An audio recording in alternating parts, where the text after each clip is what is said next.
बोलिए दुल्हा सरकार की। बस 5 मिनट में बारात निकलने वाली है, तैयार रहिए एकदम। बैठिए बैठिए, कहाँ खड़े हो गए, बैठिए बैठिए, अभी 5 मिनट के भीतर बारात निकलेगी। मां ने प्रभु के गले में जयमाल पहनाया, अभी आनंद महोत्सव चल ही रहा था, तब तक परशुराम जी आ गए। कौन आ गया? किसने तोड़ा? कौन तोड़ा है बताइए, कौन तोड़ा? हाँ, हम आप लोगों से नहीं पूछ रहे, परशुराम जी पूछ रहे हैं। परशुराम जी पूछे, जिसने भी शिव जी के धनुष को तोड़ा है निकल के बाहर आ जाए, नहीं तो जितने राजा हैं सबको मार दूंगा। एक राजा बोला दूसरे राजा से, हम जानते थे ये बवाल होने वाला है, इसलिए हम जानबूझ के नहीं तोड़े, नाटक करके चले आए, कौन आफत में पड़े है? राम जी और परशुराम जी की वार्ता होती है। जब परशुराम जी को भगवान श्री राम के दिव्य रूप का पता चला, अरे ये तो ब्रह्म है। 9 बार परशुराम जी जय जयकार किए हैं और प्रणाम करके वापस चले गए। अब विश्वामित्र जी ने कहा जनक जी महाराज से कि महाराज, धनुष टूटने के साथ विवाह हो गया, लेकिन परंपरा का निर्वाह करने के लिए आप दूतों को अयोध्या भेजिए, जिससे महाराज बारात लेके आवे और आप धूमधाम से विवाह करिए। मिथिला के दूत पहुंचे अयोध्या, जाकर जनक जी को बताएं। जनक जी महाराज गुरुदेव भगवान की शरण में गए। गुरु जी ने तुरंत बारात निकलने का मुहूर्त बता दिया। याद रखिएगा, विवाह का मुहूर्त नहीं बताया। क्या बताया? किस दिन बारात निकलेगी। और बारात अयोध्या में सज के तैयार हो गई। दिव्य रथ पर गुरुदेव भगवान बैठे हैं, बगल के रथ पर महाराज विराजमान है, अपने अपने अश्व पर भरत शत्रुघ्न जी हैं, अयोध्यावासी अपने अपने वाहन पर हैं, महात्मा साधु संत। आप में से कौन कौन बाराती है? हम बाराती में के हैं। मैया तो मिथिला की पार्टी की है। हाँ, तो जो जो बाराती है तैयार रहिए। बारात सज के तैयार हुई, वाद्य बजने लगा।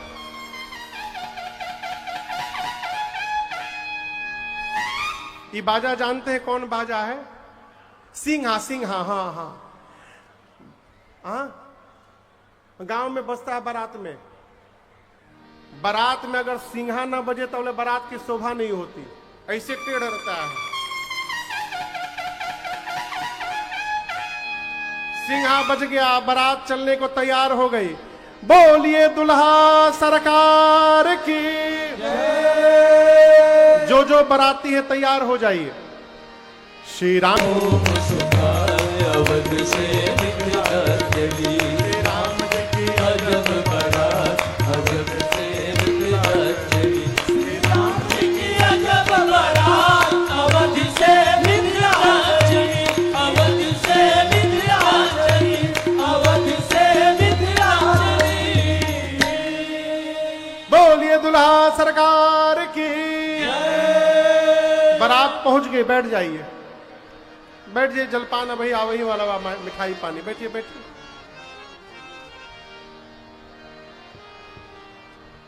बारात पहुंच गई। जरा माई लोग अपन शंख बजा दे एक बार।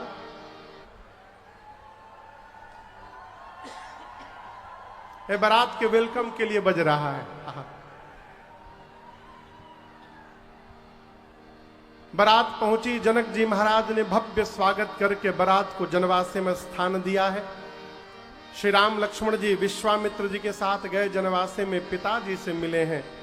महाराज दशरथ ने जब राम जी को गले लगाया ना, ऐसा लगा मरे हुए शरीर को प्राण वापस प्राप्त हो गया हो। मृतक शरीर प्राण जनु भेटे। सखियां आपस में बात करती हैं, पता चला है हो का बारात में भी 2 आए हैं। एक ने कहा कि हमको पता चला है कि उसमें भी एक गोरा है, एक सांवला है। सखी बोली हमको तो नाम भी पता चल गया है, गोरकू का नाम शत्रुघ्न है, सांवले का नाम भरत है। एक सखी बोली हम बताएं, ये चारों आपस में भाई हैं। सखियों को पता चला कि चारों भाई हैं। आंचल फैलाकर ब्रह्मा जी से भीख मांगने लगी, हे ब्रह्मा जी, बारात भले एक की आई हो, लेकिन आप ऐसा कुछ करिए ना मिथिला में चारों भाइयों का विवाह संपन्न हो जाए, यहां से कोई कुंवारा वापस लौट के ना जाए, चारों भाइयों का विवाह मिथिला में हो जाए। मुहूर्त निकाला गया, अगहन महीना शुक्ल पक्ष पंचमी तिथि दिन मंगलवार का गोधुली बेला आई। विवाह के दिन गोधुली बेला में बारात जनवासे से सच के चली है द्वार पूजन के लिए। आपको बताऊं, राम जी दूल्हा स्वरूप में तैयार है। शंकर जी 15 नेत्रों से देख रहे हैं, कार्तिकेय जी 12 नेत्रों से, ब्रह्मा जी 8 नेत्रों से, इंद्र हजार हजार नेत्रों से इस रूप का दर्शन करते हैं। द्वार पूजन के बाद सखियां भगवान को विवाह के मंडप में ले गई हैं। आपको सुनकर आश्चर्य लगेगा, चारों वेद भगवान विवाह कराने के लिए ब्राह्मण का रूप धारण करके बैठे हैं। सूर्य नारायण उपस्थित हैं, कोई नियम छूट न जाए। सखियां मेरी मां को लेकर के आई। मुनियों ने सबसे पहले गणपति भगवान का पूजन कराया है। इसके बाद सोने की थाल में जल लेकर हिमांचल जी हिमांचल और मैना जैसे शंकर जी के पांव को धोए थे, उसी प्रकार जनक जी और सुनैना जी राम जी के चरण को पखारने लगे।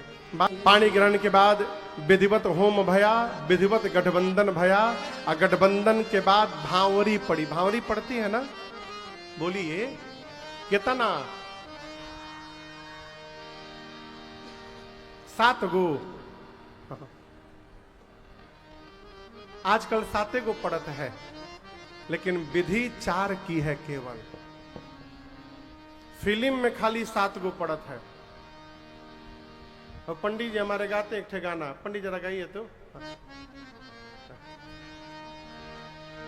दुल्हा हो दुल्हा, दुल्हा हो दुल्हा।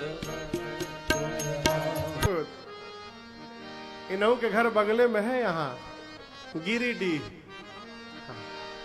झारखंड के हैं ये। हाँ नाना बरहेदा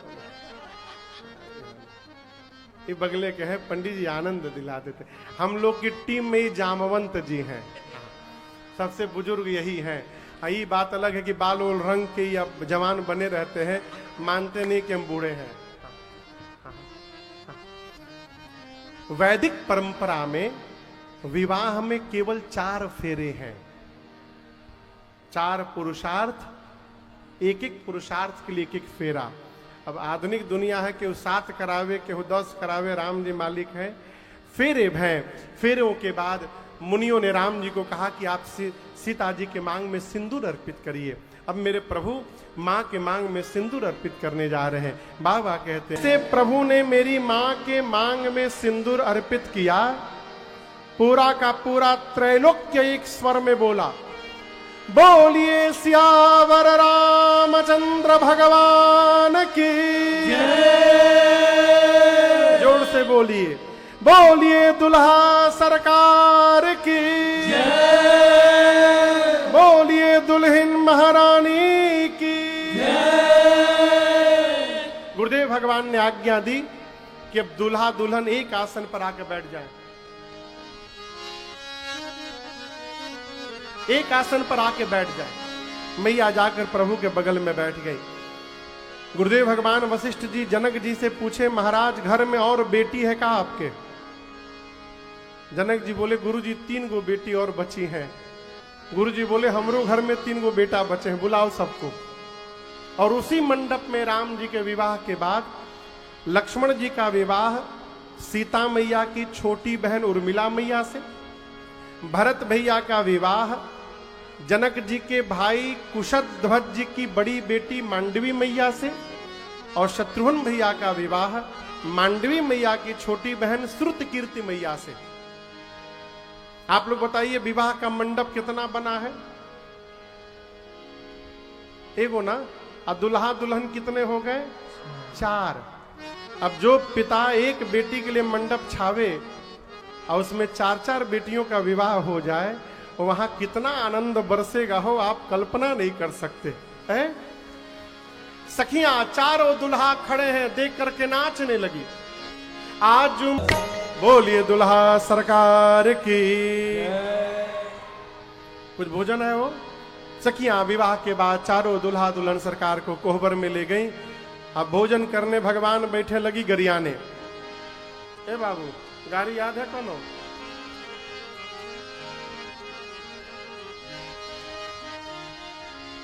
तो हे गारी सुनई हो। अनेक प्रकार से सखियां मंगल भाव सुनाती हैं। विवाह के 15 दिन पहले बारात आई थी मिथिला में। कितने दिन पहले? विवाह के बाद भी 15 दिनों तक बारात मिथिला में रुकी रही। मैया मिथिला क्षेत्र की हैं, उनको पता होगा। अब तो कम हो गया, पहले के समय में आज से 30-40 साल पहले भी विवाह के बाद दूल्हा अपने घर नहीं जाता था, महीना 2 महीना ससुराले में पड़ा रहता था। अभी भी कहीं हफ्ता 10 दिन तक दूल्हा रहता है। तो भगवान 15 दिन मिथिला में है। तो यदि मिथिला में 15 दिन रह सकते हैं तो कंचनडीह में तो 1 रात रह सकते हैं। इसी दृश्य के साथ हम और आप आज की बेला को यही विश्राम देते हैं कि भगवान खूब दिव्यता से ससुराल में आनंद कर रहे हैं। कल हम और आप सीधे अयोध्या कांड की कथा में प्रवेश करेंगे।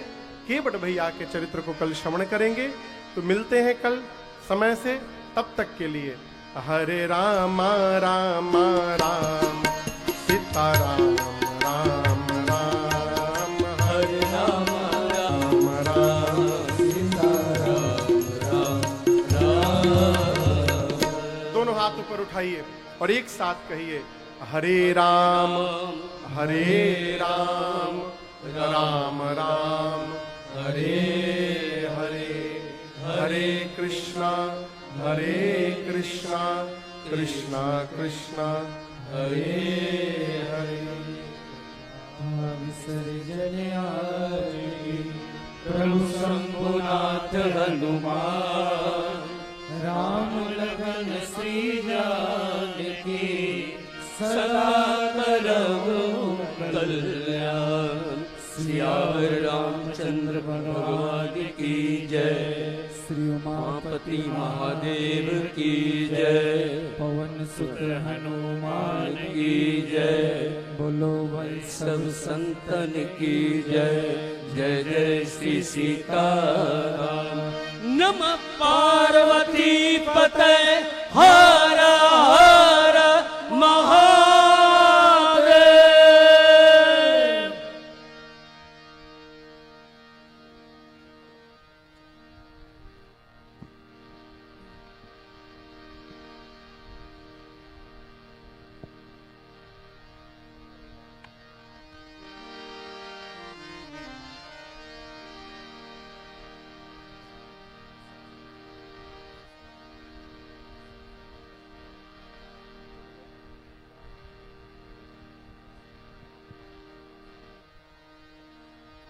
जय सिया राम, जय सिया राम।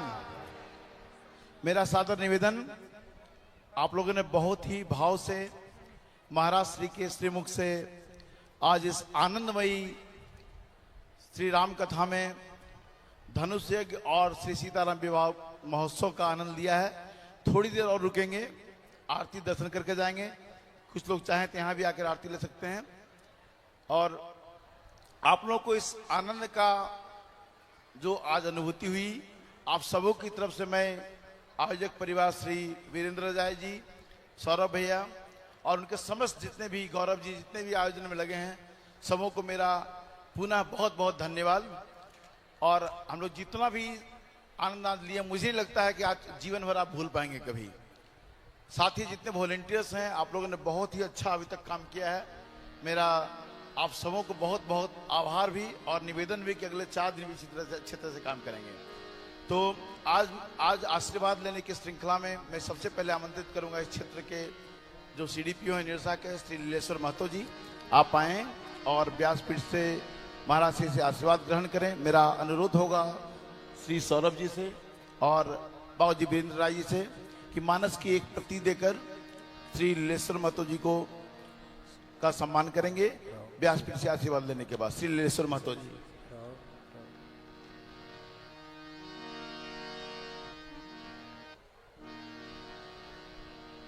एसडीपीओ साहब के बाद मेरा साथी आग्रह होगा इस क्षेत्र के मुखिया जी संजय महतो जी से, आप हैं तो मंच की ओर आए। संजय महतो जी जहां भी हो मंच की ओर आए और महाराज श्री से आशीर्वाद ग्रहण करें। इस बहुत ही अद्भुत मंगल बेला में आपको सौभाग्य प्राप्त हुआ है आशीर्वाद प्राप्त करने का, और बहुत ही सहयोग रहा है संजय महतो जी का, न सिर्फ प्रचार प्रसार में बल्कि विधि व्यवस्था बनाए रखने में, लोगों को जोड़ने में। तो संजय महतो जी आप जहां भी हो, आपको सभी की ओर से धन्यवाद भी और सादर आमंत्रण भी। पटना से चल के आए हमारे ललन भैया, जहां भी हो सब परिवार आएंगे और महाराष्ट्र से आशीर्वाद प्राप्त करेंगे। ललन भैया, आदरणीय ललन भैया जहां भी हो मंच की ओर आए। बोकारो से आई हैं मैया सर रस्तोगी जी, बहुत ही भावपूर्ण तरीके से उन्होंने पूरी कथा को यहाँ बैठकर श्रवण किया। सब परिवार आए और महाराज से आशीर्वाद ग्रहण करें। सैल रस्तोगी जी और साथ में भैया शिखर रस्तोगी जी।